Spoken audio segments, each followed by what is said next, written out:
온라인 물가지수 작성과 세스 VA 활용에 대해서 발표하게 된 통계청 황영자 사무관입니다. 먼저 세스 포럼 코리아 2014에 발표할 기회를 주셔서 감사드립니다. 저는 지난해 안전행정구조관 빅데이터 공통기반 및 시범과제 구축 사업에 빅데이터를 활용한 통계 생산 시범과제를 담당하였습니다. 그래서 오늘 발표한 내용은 시범과제로 구축한 빅데이터를 활용한 온라인 물가 작성 시스템에 대한 소개가 되겠습니다.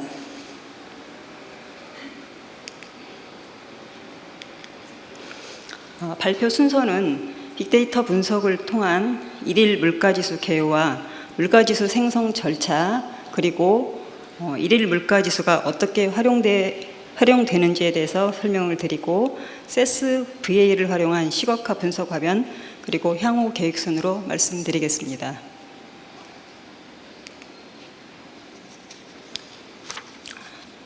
빅데이터 분석을 통한 일일 물가지수 개요입니다. 통계청에서는 481개 품목에 대해서 매월 전통시장 또는 대형마트 등 전국 2만 6천여 개의 조사 대상처를 직접 방문해서 현장 조사를 실시하고 있으며, 이를 통해서 경기 판단의 주요 지표인 소비자 물가지수를 작성해 오고 있습니다. 이에 반해서 BPP 물가지수는 미국의 MIT 대학에서 온라인 거래에서 수집되는 가격 정보를 기반으로 물가지수를 작성하는 방식으로 기존 소비자 물가지수에 비해서 온라인 마켓의 상품을 모두 반영할 수 있고, 또한 지수에 반영되는 상품의 폭이 훨씬 넓어지고, 기존의 소비자 물가지수가 월 단위로 공표되었지만 BPP 물가지수는 일 단위 변화를 관찰할 수 있는 장점을 가지고 있습니다.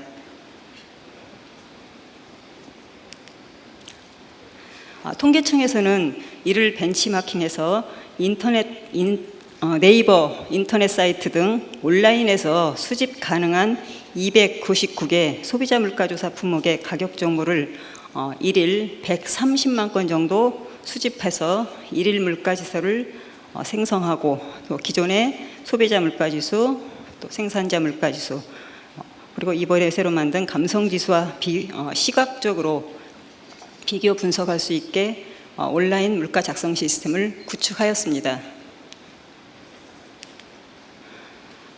다음은 일일 물가지수 생성 과정입니다.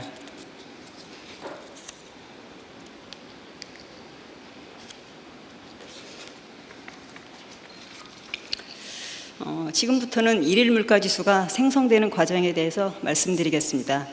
세부 프로세스를 살펴보면은 첫 번째, 가격 정보를 인터넷에서 수집하는 크롤링 단계, 두 번째, 물가지수 산출에 필요한 부분만을 추출하는 파싱 단계, 다음으로 파싱된 데이터를 하둡 기반으로 저장하는 단계, 그 다음 저장된 데이터의 품질을 관리하는 QC 단계, 그리고 데이터를 가지고 지수를 산출하는 단계, 산출된 온라인 물가지수 데이터 결과를 통계청 시스템으로 연계하는 단계, 마지막으로 산출된 지수를 이용자가 쉽게 볼 수 있는 시각화 단계로 이루어집니다.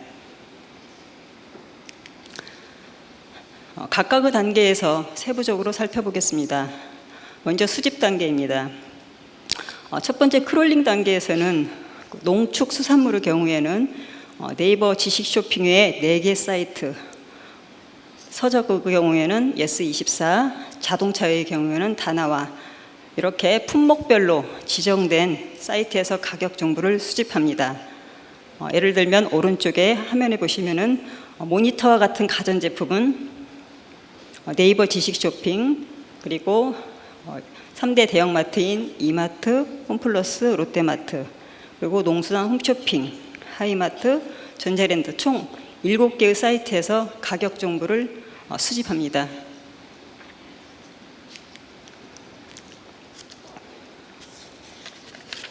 두 번째로 파싱 단계입니다. 인터넷 사이트에서 수집되는 데이터는 화면에 보시는 것 같이 HTML 언어로 되어 있습니다. 여기에서 물가지수 산출에 필요한 품목명, 가격 등의 데이터를 추출하게 됩니다. 세 번째 저장 단계에서는 이전에 파싱 단계에서 추출한 데이터에다가 추가적으로 물가지수 분석에 필요한 추출 사이트명, 수집 일시, 품목이 나온 웹페이지 순서 정보 등을 추가해서 빅데이터 하둡 기반으로 저장하게 됩니다.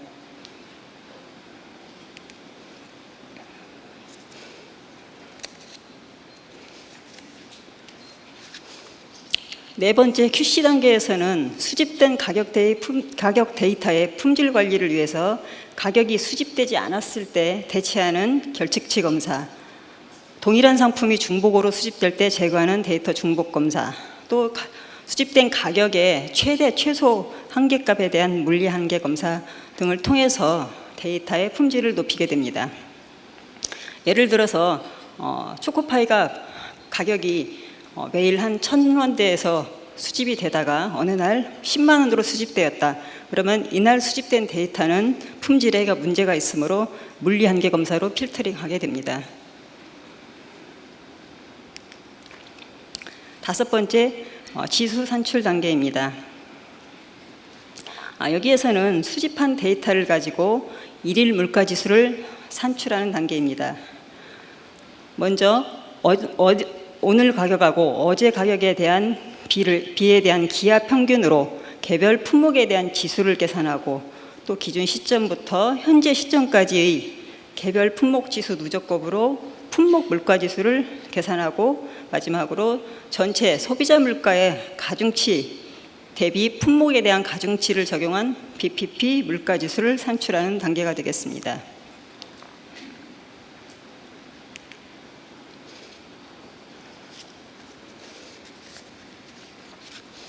여섯 번째, 연계 단계입니다. 온라인 물가 작성 시스템은 안전행정부의 빅데이터 공통 기반을 활용하고 있습니다. 따라서 통계청에서는 통계청 소비자 물가지수, 품목 데이터 등을 빅데이터 공통 기반에 연계하고, 공통 기반에서는 산출된 BPP, 대형마트 사이트 지수, 감성 지수, 이런 분석된 결과를 통계청 시각화 서버로 서로 연계하고 있습니다.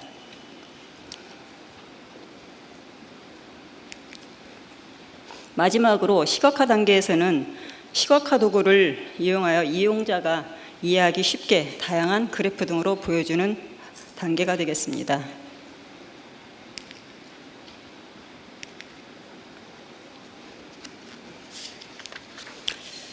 빅데이터 분석에서 데이터 시각화가 중요한 이유는 빅데이터를 눈으로 보며 직관적으로 이해할 수 있고, 다양한 시각적 방법으로 데이터에 숨어있는 가치를 쉽게 이해하고 발굴하는 데 있다고 봅니다. 따라서 시각화 툴은 메모리에 대용량 데이터를 적재해서 시각화할 수 있는 기술, 또한 단순 그래프뿐만이 아니라 시계열 예측, 상관 분석 등을 수행할 수 있어야 되고, 또한 정형 리포트 이외에도 다양한 비정형 시각화 분석이 가능한 솔루션을 고려해야 할 것입니다. 지금부터는 일일 물가지수 활용에 대해서 말씀드리겠습니다.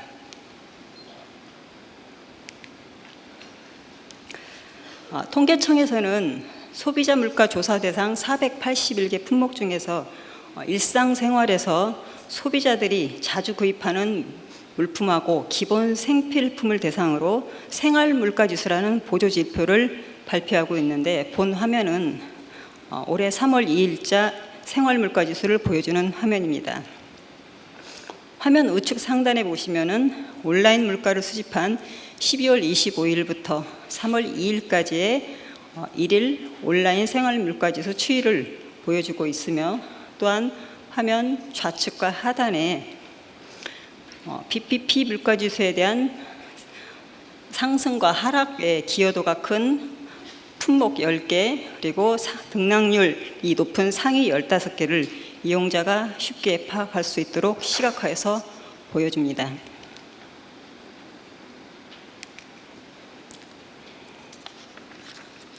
특히 이제 요즘 소비자들은 생필품 구입에 대형마트를 많이 이용하고 있어 기존 통계청의 소비자 물가지수에서 살펴볼 수 없었던 대형마트 물가지수라는 것을 추가적으로 보여주는 화면입니다. 여기에서도 3월 2일자 대형마트별로 생활물가 지수 추이를 보여주고 있으며 앞에 설명드렸던 화면과 같이 상승 하락 10개, 그다음에 등락률 15개 품목을 보여주고 있습니다. 화면에 보시면 왼쪽에 그 대형마트 생활물가지수 상승 기여도 품목 탑 10 중에 보면은 소고기가 가장 높게 나타나고 있습니다. 자, 그럼 이제 소고기가 물가지수가 상승에 크게 기여했다고 아까 일일 물가지수 사이트 분석 화면에서 보여줬는데, 실제 소고기의 일일 물가지수 추이를 세부적으로 보겠습니다. 화면 오른쪽 상단에 보시면은 소고기에 대한 12월 25일부터 3월 2일까지의 일일 물가지수를 보여주고 있고, 하단에는 대형마트별로 물가지수 추이를 살펴볼 수 있습니다. 또 특이할 게도 3월 5일자 신문 기사를 살펴보면은 올 소고기값 오른다라는 기사를 볼 수 있었습니다. 소고기 물가지수를 살펴보면은 지난 1월 1일부터 그래프를 보시면 지속적으로 상승하고 있음을 미리 파악할 수가 아마 있을 겁니다. 이를 활용해서 물가 정책에 선제적으로 대응할 수 있을 것으로 기대하고 있습니다.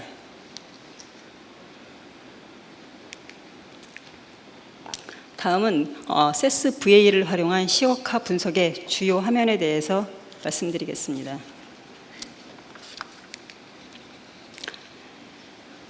보시는 화면은 등락률에 대한 지수별 요약 화면입니다. 이 화면은 BPP, MBPP, 기존의 CPI, PPI, 그리고 감성지수에 대해서 비교 분석하는 화면입니다. 상단에 있는 연, 월, 일, 주, 분기의 주기를 선택하고, 그 다음에 오른쪽에 있는 지출 목적별, 품목 성질별, 신선식품, 생활물가지수 이런 분류를 선택하고 나면은 선택된 옆에 이 주기에 따라서 전년비를 볼 것인지 전월비를 볼 것인지 등이 자동으로 선택되고, 이 선택된 결과에 따라서 하단에 지수 그래프와 그 다음에 그 선택된 분류별로 막대 그래프가 보여집니다. 이 막대 그래프를 더블 클릭하면은 세부적으로 지수 등락률에 대해서 드릴다운해서 살펴볼 수가 있습니다.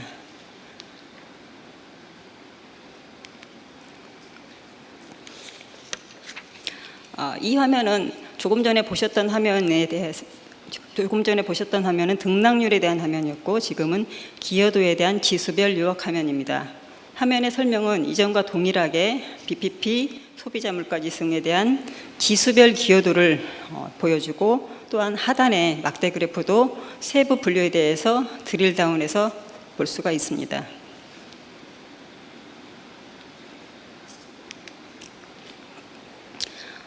이 화면은 아까 그 활용 부분에서 잠깐 설명드렸던 대형마트 사이트 지수별 상세 분석 화면입니다. 화면 오른쪽 상단에서 선택한 물가지수 분류에 대해서 BPP나 MBPP를 선택하면 하단에 대형마트를 선택하고 나면은 지수 테이블, 그리고 상승 하강에 영향을 준 10개 품목, 등락률 상위 10개, 15개 품목에 대해서 그래프로 보여주는 화면입니다.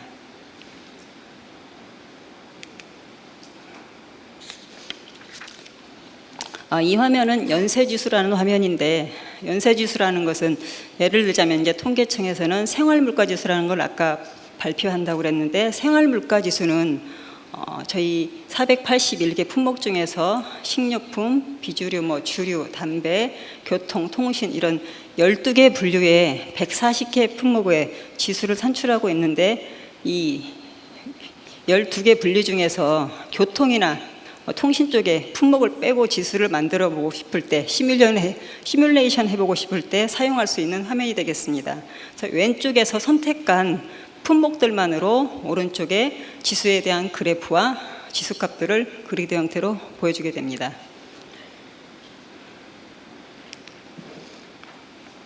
다음은 상관 분석 화면입니다. 소비자 물가 품목들에 대한 상관 분석을 하는 화면으로 X, Y축 각각 60개의 품목에 대해서 관계를 상관행렬로 나타내는데, 파란색은 지나면 상관관계가 낮고 빨간색은 지나면 상관관계가 높은 품목이 되겠습니다. 그래서 화면에 제일 진하게 나타난 게 엔진 오일 교체료와 세차료의 관계가 0.99911 이렇게 강한 관계로 나타나는 것을 살펴볼 수 있습니다.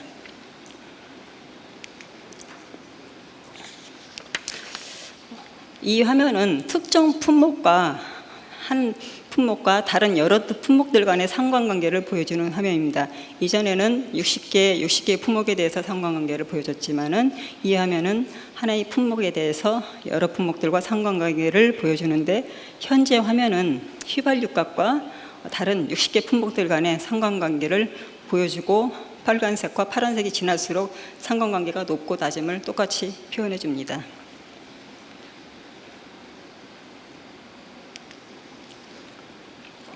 마지막으로 이 화면은 시나리오 분석 화면입니다. 화디프 시뮬레이션은 서로 영향을 미치는 두 개의 인자를 찾아내고 예측에 어떻게 영향을 미치를 확인해 볼 수 있는 기능입니다. 통계청에서는 다양한 소비자 물가 품목의 물가지수들이 상호간에 어떻게 영향을 미치는지를 시계열 분석 기반의 시뮬레이션을 통해서 간단한 조작으로 시도해 볼 수 있습니다. 여기에서 과거 데이터에 기반해서 월별 위스키 물가지수 변동 추이를 예측한 그래프가 되겠습니다. 오른쪽의 상단에 파란색 밴드 부분이 95% 신뢰 구간에서 변동 추이를 나타내는데, 그 위스키 물가지수에 영향을 주는 팩터가 시나리오 분석 화면에 나타났습니다. 하단에 보시면은 맥주가 위스키 물가지수 변동에 영향을 주는 팩터로 나타났습니다.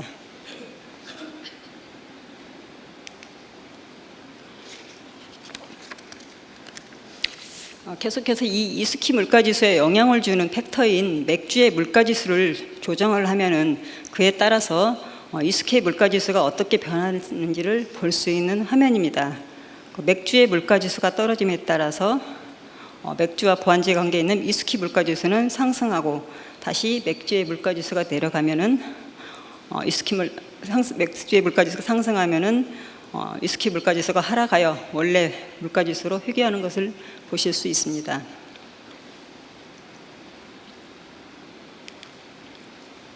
이런 시각화 분석을 통해서 기대되는 효과로 업무 활용 측면에서 살펴보면은 빅데이터를 이용해서 생성한 다양한 물가지수 관련 정보를 빠르게 이해하고 물가지수 변동에 대해서 다양한 분석 방법을 적용해 볼 수 있습니다. 둘째로 분석 활용 측면에서 살펴보면은 쉽고 또 직관적으로 이해할 수가 있고, 단순 패턴부터 또 고급 분석을 통해 더 가치 있는 인사이트를 얻을 수 있다고 생각합니다. 마지막으로 향후 계획입니다. 통계청에서는 조금 전 설명드린 온라인 물가 작성 시스템을 2월 17일부터 정식 시험 운영 중에 있습니다. 그래서 이를 이용해서 지금 내부적으로 물가 관련 분석에 활용하고자 하고 있습니다. 그리고 빅데이터 관련해서 올해는 빅데이터를 활용한 일일 이동인구 분석 시스템을 구축하고자 합니다. 그래서 주요 내용은 휴대폰에 기지국 접속 데이터를 이용해서 도시 내 또는 도시 간의 요일별, 시간대별 이동인구 패턴을 분석해서 인구나 교통이나 축제 예산 산정 등의 정책 지표로 활용하고자 합니다. 이상으로 발표를 마치겠습니다.